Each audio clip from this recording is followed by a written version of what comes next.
Hello my dear friends, Anoop study zone में आपका स्वागत है।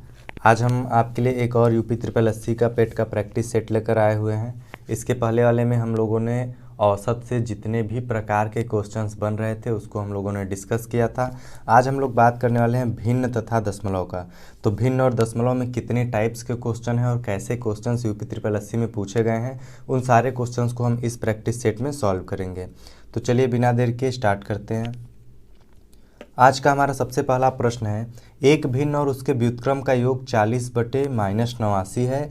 यदि दोनों भिन्नों में से छोटा भिन्न क्या हो सकता है। देखिए, अब आपसे पूछा है एक भिन्न और उसके व्युत्क्रम। एक भिन्न क्या हो सकता है। एक भिन्न आप x मान लीजिए कि आपका मान लीजिए भिन्न आपका x है, तो इसका व्युत्क्रम क्या होता है। व्युत्क्रम रेसिप्रोकल होता है, ठीक है। तो व्युत्क्रम को रेसिप्रोकल भी कहते हैं। व्युत्क्रम इसका करेंगे तो ये 1/x हो जाएगा। अब बोला क्या है, एक भिन्न और उसके व्युत्क्रम का योग, यानी इन दोनों का योग जो है 40/-89 के बराबर है। देखिए यहाँ पे इन दोनों को ऐड कर दीजिए, x/1/x इज इक्वल टू 40/-89। ठीक है, ये हमारा इतना आ गया। अब इसको सॉल्व करेंगे, कितना हो जाएगा। इसको आप सॉल्व करेंगे x² + 1 टू 40 आपका इस साइड से आ जाएगा, क्या हो जाएगा बराबर -89x। ठीक है, अब नेक्स्ट स्टेप देखिए, यहाँ से क्या हो जाएगा 40x² हो जाएगा। 40x² + 89x + 40 is equal to 0 हो जाएगा। अब इसको आप बाय क्वाड्रेटिक इक्वेशन को आप सॉल्व करना अगर जानते हो तो आप सॉल्व करिए। 89 का फैक्टर ऐसा करिए कि वो 1600 मल्टीप्लाई करने पर आए, तो 25 × 64 करेंगे तो 1600 आएगा। ठीक है, देखिए तो आपका हो गया 40x²। 89 को हम ब्रेक डाउन करेंगे दो टर्म में, वो कौन कौन सा होगा 64x + 25x + 40 बराबर 0। ठीक है, अब यहाँ से देखिए आपको कॉमन क्या मिल रहा है, 8x कॉमन मिल रहा है। यहाँ से 8x कॉमन ले लीजिए। 8x कॉमन लेने के बाद यहाँ पे आप देखिए 8 × 5 = 40 होता है, यानी 8 × 5 = 40 है। x बच गया 8 × 8 = 64, यानी 5x + 8। यहाँ से आपका क्या कॉमन मिल रहा है, 5 कॉमन मिल रहा है। 5 5 × 5 = 25, यानी 5x यहाँ और 5 × 8 = 40, 5 × 8 = 40। तो यहाँ से आपको 2 मिला, एक 8x + 5, दूसरा क्या मिला, दूसरा आपको मिला 5x + 8। इन दोनों को 0 को इक्वल कर दीजिए। ठीक है, तो या तो हमारा भिन्न 8x + 5 बराबर 0 होगा, या तो 5x + 8 बराबर 0, यानी कि इसके दो उत्तर आएंगे। सबसे पहला जो होगा, यहाँ से आप x बराबर निकालेंगे तो -5/8, और दूसरा क्या होगा आपका x इज इक्वल टू 8/-8/5। ठीक है, तो ये आपके दो ऑप्शंस होंगे। तो आप मिला लीजिएगा कौन सा ऑप्शन आपका दिया हुआ है। -8/5 दिया हुआ है, -8/5 भी दिया हुआ है, -5/8 भी दिया हुआ है। लेकिन इसमें से छोटा भिन्न कौन है। अब आपको यहाँ और यहाँ से देखना है कि यहाँ से छोटा कौन है। तो आपका छोटा कौन सा होगा, आपका ऑप्शन नंबर सी, यानी कि 8/5 5/8 से छोटा है। ठीक है, चलिए नेक्स्ट देखिए। नेक्स्ट है आपका 5/14 में से क्या घटाया जाए कि प्राप्त भिन्न 7/42 हो। यानी 5/14 में से मान लीजिए कि हम x को घटाते हैं, तो 5/14 में से x को घटाने पर क्या आ रहा है, 5/14 में से x को घटाने पर आ रहा है 7/42। आप x को उस साइड ट्रांसफ़र कर सकते हैं, 7/42 को इस साइड ट्रांसफ़र कर सकते हैं। देखिए तो यहाँ हो जाएगा 5/14 - 7/42 बराबर x हो जाएगा। ये हो जाएगा, इसका एलसीएम कितना आएगा 14 × 42, यानी 14 × 42 यानी 3 × 5 = 15, माइनस ये क्या है 42 से कम 42 7 बराबर x। 15 में 7 जाएगा, कितना बचेगा 8/42 बराबर x। तो ये हमारा आ गया 8/42 इज इक्वल टू x। तो अगर 8/42 नहीं दिया हुआ तो पहले इसको काट के देख लीजिए, किससे कटेगा, 2 × 4 = 8, 2 × 2 = 4, 2 × 1 = 2, 4/21। आपका जो ऑप्शन नंबर सी है, सी आपका बिल्कुल करेक्ट ऑप्शन है। ठीक है, नेक्स्ट क्वेश्चन देखिए। नेक्स्ट क्वेश्चन है हमारा, यदि भिन्न 1/2, 2/3, 5/9, 6/13 और 7/9 को उनके बढ़ते मान के क्रम में लगाया जाए तो चौथी भिन्न कौन सी होगी। ठीक है, उनके बढ़ते हुए क्रम में मतलब छोटी से बड़ी संख्या को एक लाइन से लगाया जाए तो उसमें से जो चौथी संख्या है वो कौन सी होगी, चौथी भिन्न कौन सी होगी। ठीक है, तो इसके लिए हम लोग क्या करेंगे, चलिए पहले क्या क्या दिया है लिख लेते हैं। 1/2 दिया हुआ है, 2/3 दिया हुआ है, इसके बाद 5/9 दिया हुआ है, इसके बाद 6/13 दिया हुआ है, 7/9 दिया हुआ है। आप देखिए आपके पास पीईटी में आपके पास मैथ्स के लिए टाइम है तो आप कैलकुलेशन से बेझिझक भागिएगा नहीं। ठीक है, आप जीएस वगैरह आप टाइमिंग से कर सकते हैं, तो आपका मैथ्स के लिए जो 5 क्वेश्चंस है उसके लिए आपको सफिशिएंट टाइम मिल जाएगा। आप आराम से सोच समझ के कैलकुलेशन करिएगा ताकि वहाँ पे आपकी कोई भी गलती ना हो। चलिए देखते हैं। अब यहाँ पे सबको डेसिमल फॉर्म में चेंज कर लीजिए, भाग दे दीजिए, आराम से इसको डेसिमल फॉर्म में चेंज करिए। तो सरल करने पे सबसे पहले 0.50 आएगा, 1/2 का क्या, 1/2 का क्या आएगा 0.50 आएगा। 2/3 का क्या आएगा आपका, 2/3 का आएगा 0.67। 5/9 का क्या आएगा, 5/9 का आएगा 0.56। ठीक है, इसके बाद आपका 6/13 का क्या आएगा, 6/13 का आएगा आपका 0.46। इसके बाद 7/9 का क्या आएगा 0.78। अब बढ़ते हुए क्रम में लिखते हैं, यानी छोटा से बड़ा लिखते हैं। तो सबसे पहला कौन सा होगा, देखिए 6/13 का मान कितना है 0.46, सबसे छोटा आपको यहीं दिख रहा है। तो सबसे छोटा क्या है 0.46 यानी कि 6/13।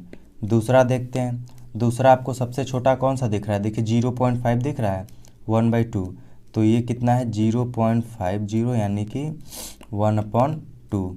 इसके बाद देखिए आपको क्या दिख रहा है, इसके बाद देखिए 0.56 दिख रहा है यहाँ पे, 5/9 का 0.56, तो 0.56 ये किसका है, ये आपका 5/9 का। इसके बाद देखिए 0.67, 0.67 उसके बाद 0.78, तो 0.67 का क्या है 0.67, इसका हो जाएगा आपका 2/3। इसके बाद नेक्स्ट है आपका 0.78 जो कि सबसे बड़ा है, इसका क्या हो जाएगा 7/9। ठीक है, तो हमसे पूछा है बढ़ते हुए क्रम में चौथी संख्या कौन सी है। तो चौथी संख्या हमारी कौन सी है, पहली, दूसरी, तीसरी और चौथी। चौथी संख्या हमारी है 0.67 या 2/3। तो आपका ऑप्शन कौन सा सही हो जाएगा, ऑप्शन नंबर ए आपका करेक्ट आंसर होगा। ठीक है, नेक्स्ट क्वेश्चन देखते हैं। नेक्स्ट क्वेश्चन है, निम्न भिन्नों में से कौन सी भिन्न सबसे बड़ा है। अब इनमें से आपको छांटना है कि कौन सा भिन्न आपका सबसे बड़ा है। वहीं आप सेम तरीका अपनाइए, इसको दशमलव में लिख लीजिए। 35/36 कितना हो जाएगा, 35/36 हो जाएगा आपका 0.97।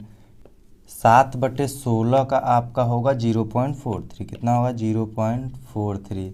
उसके बाद आपका 9/22 का होगा, 9/22 का होगा 0.40। ठीक है 0.40।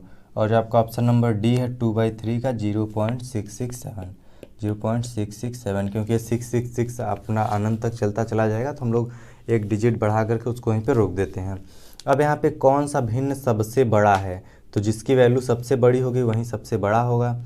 तो कौन सा ऑप्शन सही होगा, यहाँ पे 0.97 सबसे बड़ा है, यानी कि हमारा ऑप्शन नंबर ए बिल्कुल करेक्ट आंसर होगा 35/36। ठीक है, नेक्स्ट क्वेश्चन देखिए। नेक्स्ट क्वेश्चन दिया हुआ है 8/13, 32/97, 16/57, 2/7 उपयुक्त भिन्नों को परिमाण के क्रम में व्यवस्थित करने पर हमें प्राप्त होगा। ठीक है, परिमाण के क्रम में व्यवस्थित करने पर हमें क्या प्राप्त होगा। तो चलिए इसको हम लोग करते हैं। सबसे पहले हम लोग सबकी वैल्यू लिख लेते हैं। 8/13 की वैल्यू क्या होती है, 8/13 की वैल्यू क्या होती है 0.61, 0.61। उसके बाद 32/97 की वैल्यू क्या होती है, 32/97 की आपकी जो वैल्यू होती है 0.32, 0.32। इसके बाद हमारा है 16/57, 16/57, 16/57 की वैल्यू क्या होती है 0.28। ठीक है, अब का जो लास्ट है 2/7, 2/7 की वैल्यू क्या होती है 0.2857। अब यहाँ से हमसे पूछ रहा है कि परिमाण के क्रम में व्यवस्थित करने पर परिमाण क्या होता है, परिमाण होता है मतलब कि उसका जो वैल्यू है, ठीक है, यानी कि छोटे से बड़े की तरफ इसको व्यवस्थित करना है। तो सबसे छोटा आपका कौन सा हो जाएगा, चलिए देखिए सबसे छोटा जो आपका है वो है 16/57। 16/57 सबसे छोटा है, तो यहाँ पे कौन सा ऑप्शन मैच कर रहा है, ये देखिए 0.28 सबसे छोटा है ना, यहाँ 2857 है, केवल 28 है, तो यहाँ पे सबसे छोटा जो हो जाएगा आपका हो जाएगा 16/57। 16/57 ये रहा, यानी आपका कोई और ऑप्शन मैच कराने की ज़रूरत ही नहीं है, आपको पहले ही पता चल गया 16/57 केवल ऑप्शन नंबर बी में है, यानी आपका करेक्ट ऑप्शन कौन सा हो जाएगा, ऑप्शन नंबर बी, ठीक है। 16/57, उसके बाद 2/7, 32/97, 8/13, ठीक। नेक्स्ट क्वेश्चन देखते हैं। नेक्स्ट क्वेश्चन हमारा है, निम्नलिखित विकल्पों में से कौन सा विकल्प अपूर्णांकों का सही आरोही क्रम दर्शाता है, यानी कि इस भिन्नों में सही आरोही क्रम यानी बढ़ते हुए क्रम में कौन सा दिया है जो सही है। तो इसमें सबसे पहले 4 भिन्न दिए हुए हैं, देख लेते हैं। 2/3 अभी अभी आपने इसका किया, 3/5 इसका बताइए, 7/9, 9/11 और 8/11। चलिए सबका एक एक करके हम लोग करते हैं। तो आपका जो 2/3 का हो जाएगा, 2/3 का कितना हमने आपको बताया था 0.6667, यानी 7 लगा देने पे वो 6 का रिपीटेशन ख़त्म हो जाएगा। आपका 3/5 का कितना होता है 0.6 होता है। 7/9 का कितना होता है 0.77 होता है। 9/11 का कितना होता है 0.81 होता है। 8/9 का कितना होता है 0.88 होता है, ठीक है। तो ये आपके रहे 5 के पाँचों। अब यहाँ से हम लोग आसानी से मिला लेंगे कौन सा छोटा है। तो सबसे छोटा आपको 0.6 दिख रहा है, यानी 3.3/5। यहाँ पे भी आपको एकदम ऑप्शन नंबर बी देख कर ही मिल गया, ठीक है। यानी कि केवल एक ऑप्शन मैच कराने की ज़रूरत है, मतलब एक डिजिट और आपका आंसर बिल्कुल और बिल्कुल मिल जा रहा है, ठीक है। तो इसी प्रकार के क्वेश्चंस आपके पेट में पूछे जाएंगे, तो आपका कौन सा ऑप्शन सही हो जाएगा, ऑप्शन नंबर बी। चलिए मिला कर देख सकते हैं। उसके बाद 2/3 होगा। 2/3 की इसके बाद वैल्यू कितनी है 0.667, यानी जस्ट इससे थोड़ी सी बड़ी वैल्यू है। इसके बाद 7/9 यानी 0.7 आ गया, 0.6 के बाद 0.7। इसके बाद 9/11 0.81, 0.88 आपका 8/11, ठीक है। नेक्स्ट क्वेश्चन देखते हैं। नेक्स्ट क्वेश्चन है 23/4, 24/5 और 59/8 के योगफल में से कौन सा भिन्न जोड़ा जाए ताकि परिणाम एक पूर्ण संख्या आ जाए। तो यहाँ पे आप क्या करिए कि इन तीनों को जोड़ करके एक में से माइनस कर दीजिए, जो संख्या आएगी वहीं जोड़ने पर क्या होगा 1 के बराबर होगा। चलिए देखते हैं। सबसे पहले ऐड करते हैं हम लोग 23/4। 23/4 लिख लीजिए। यहाँ पे 23/4 को आपको ऑप्शन में या फिर क्वेश्चन में ये भी लिख कर मिल सकता है 5 सही 3/4, और 24/5 को आपको मिल सकता है 4 सही 4/5।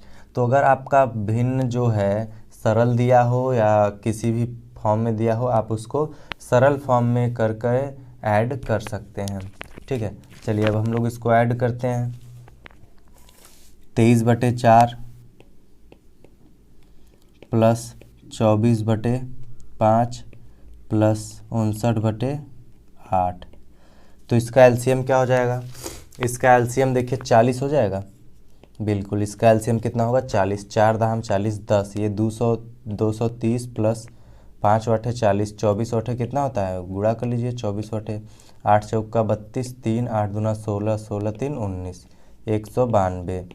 उसके बाद आपका है 8 पंजे 40, 59 पंजे कितना होता है, ये भी आप मल्टीप्लाई कर लीजिए। 59 पंजे कितना होता है 5 9 45, 5 5 25, 4 29, 295। ये आपका टोटल कितना आ जाएगा, ये आपका टोटल आ जाएगा लगभग, अगर सबको जोड़ेंगे तो सबसे पहले जोड़ के देख लेते हैं। 5 2 7, ये पे 7 आ जाएगा, ठीक। इसके बाद क्या होगा आपका 9 9 18, 18 3 21, 2 2 4 1 5 2 7, 717/40, ठीक है। कितना आ जाएगा 717/40। चलिए आपको पता है ऑलरेडी कि आपका जो 720 होता है वो 4 से आसानी से यानी कि 40 से आसानी से कट जाता है। तो इसमें अगर हम 717 में अगर 4 कितना 3 जोड़ दें तो ये कितना हो जाएगा 3 हो जाएगा, यानी 720 हो जाएगा, यानी कितना हो जाएगा 1717 प्लस 3 यानी ये हो जाएगा आपका 1720/40। ये आपका आसानी से जुड़ जाएगा। तो हमने क्या ऐड किया है, 3/40 आपको ऐड करने पे यह एक पूर्ण संख्या हो जाएगी। तो आपका ऑप्शन कौन सा हो जाएगा, ऑप्शन नंबर डी आपका बिल्कुल सही ऑप्शन होगा। आप ऑप्शन देख के भी लगा सकते थे कि 717 में से क्या ऐड करने पर, तो एक ऐड करने पर तो किसी भी कीमत पे आता नहीं, तो आपको कितना ऐड करना पड़ता, 3 ऐड करना पड़ता उसको एक पूर्ण संख्या बनाने के लिए। ठीक है, नेक्स्ट क्वेश्चन देखिए। नेक्स्ट क्वेश्चन दिया हो, यदि किसी भिन्न के हर में 1 जोड़ा जाता है तो भिन्न 1/2 हो जाता है। यदि भिन्न के अंश में 1 जोड़ा जाता है तो भिन्न 1 हो जाता है। भिन्न के अंश और हर का योगफल है। यहाँ पे आपसे ट्रिकी क्वेश्चन पूछ दिया है। चलिए मान लीजिए आपका जो भिन्न का अंश है वो x है। मान लीजिए जो आपका अंश है यानी न्यूमरेटर है वो कितना है, न्यूमरेटर आपका आ जाता है x। उसके बाद जो आपका डिनोमिनेटर है हर है, इसको कहते हैं अंश, इसको कहते हैं हर। मान लीजिए आपका जो माना कि आपका जो अंश है x है और आपका जो हर है वो y है। अब प्रश्न क्या बोल रहा है कि यदि किसी भिन्न के हर में 1 जोड़ा जाता है तो भिन्न 1/2 हो जाता है। हमारा जो भिन्न है वो क्या है, x/y है। इसमें भिन्न हर में 1 जोड़ने पर हमारा इक्वेशन क्या हो जाता है, 1/2 हो जाता है। और यदि भिन्न के अंश में 1 जोड़ा जाता है तो भिन्न 1 हो जाता है। भिन्न के अंश में x/y प्लस 1 में इसको 1 करने पर क्या हो जाता है, तो भिन्न 1 हो जाता है। आपका 2 इक्वेशन है, 2 आपसे अननोन है, आप इसको आसानी से निकाल सकते हैं। तो चलिए देखिए, सबसे पहले इसको सॉल्व करते हैं। तो ये कितना आ जाएगा आपका, ये देखिए ये 2 इधर ट्रांसफ़र हो जाएगा, कितना हो जाएगा 2x बराबर y प्लस 1। 2 इधर ये माइनस हो जाएगा, 2x minus y minus 1 is equal to 0। आपका ये 1 इक्वेशन बन गया। अब यहाँ से इक्वेशन बनाने की कोशिश करते हैं। यहाँ से ये हमारा पहला इक्वेशन है। दूसरा इक्वेशन क्या हो जाएगा, यहाँ से देखिए ये हो जाएगा क्रॉस मल्टीप्लिकेशन, 3 गुणा करेंगे तो कितना हो जाएगा, x plus 1 is equal to y. तो यहाँ पे x minus y plus 1 is equal to 0। ये हो गया हमारा दूसरा इक्वेशन। तो अब यहाँ पे लिख लेते हैं x minus y plus 1 is equal to 0। अब यहाँ आप देखिए डायरेक्टली इसको माइनस कर देंगे तो ये हो जाएगा माइनस, ये हो जाएगा प्लस, ये हो जाएगा माइनस। तो यहाँ से y कैंसिल हो जाएगा। ये 2x माइनस x कितना हो जाएगा, x minus 2 is equal to 0। और x इज इक्वल टू कितना हो जाएगा, x इज इक्वल टू 2। हमारा x इज इक्वल टू 2 आ गया। तो आप यहाँ से निकाल लीजिए। तो y इज इक्वल टू कितना हो जाएगा, y इज इक्वल टू 3 हो जाएगा। तो आपका भिन्न कौन सा हो जाएगा, 2/3, यानी कि इनका एडिशन कितना हो जाएगा, आपका भिन्न कितना हो जाएगा, 2/3। अब जो ऑपरेशन बोला है देख लीजिए, यदि किसी भिन्न के हर में 1 जोड़ा जाता है, हर में 1 जोड़ देंगे 2/4 हो जाएगा। 2/4 कितना हो जाएगा, 1/2 हो जाएगा। ठीक है, इसके बाद बोला है यदि भिन्न के अंश में 1 जोड़ा जाता है, भिन्न के अंश में 2 + 1/3, ये कितना हो जाएगा, 3/3 इज इक्वल टू 1। देखिए 1 आ रहा है, यानी हमारा बिल्कुल करेक्ट ऑप्शन है। तो दोनों का एडिशन पूछा हुआ तो कितना हो जाएगा, 2 + 3 5। आपका कौन सा ऑप्शन से हो जाएगा, ऑप्शन नंबर बी आपका बिल्कुल करेक्ट ऑप्शन होगा। नेक्स्ट क्वेश्चन देखिए। चलिए नेक्स्ट क्वेश्चन देखते हैं। एक व्यक्ति ने अपनी पूंजी का 1/4 भाग अपने लड़के को, 1/3 भाग, यहाँ पे 3 होगा, 1/3 भाग अपनी पत्नी को तथा 1/8 भाग अपनी बेटी को दे देता है। तो उसके पास उसकी पूंजी का कितना भाग शेष रह जाता है। आपको पता है कि कोई चीज़ अपने आप में या तो 1 होती है या तो 100% होती है। तो जब प्रतिशत का कोई कॉन्सेप्ट आए तो आप 100% मान लिया करिए, आसानी होगा। और उसके बाद जब आपकी बात आए भिन्न की तो आप हमेशा और हमेशा 1 माना करिए, उससे आप आसानी से कैलकुलेशन कर लेंगे। तो मान लीजिए उसके पास कितना भाग था, उसके पास टोटल 1 भाग था, उसमें से उन्होंने कितना दिया, 1/4 अपने लड़के को, 1/3 अपनी पत्नी को, 1/8 अपने पुत्री को। तो यहाँ पे इतना इन्होंने दे दिया, उसके पास टोटल कितना था, 1 था। तो पता चल जाएगा उसके पास कितना बचा है। चलिए इसका एलसीएम कितना होगा, इसका एलसीएम आपका हो जाएगा 24। 4 × 6 = 24, 6 × 6 = 3 × 8 = 24, यानी यहाँ पे 8 हो जाएगा, 8 × 3 = 24, यहाँ 3 हो जाएगा। तो ये कितना हो जाएगा, 1 माइनस ये हो जाएगा 8 × 6 = 14, 14 × 3 = 17/24, 17/24 माइनस 1। तो यहाँ पे 1/1 हो जाएगा। यहाँ पे एलसीएम लेके माइनस कर लीजिए, 24 अगर यहाँ तो 24 - 17, 24 - 17 कितना होता है, 7/24।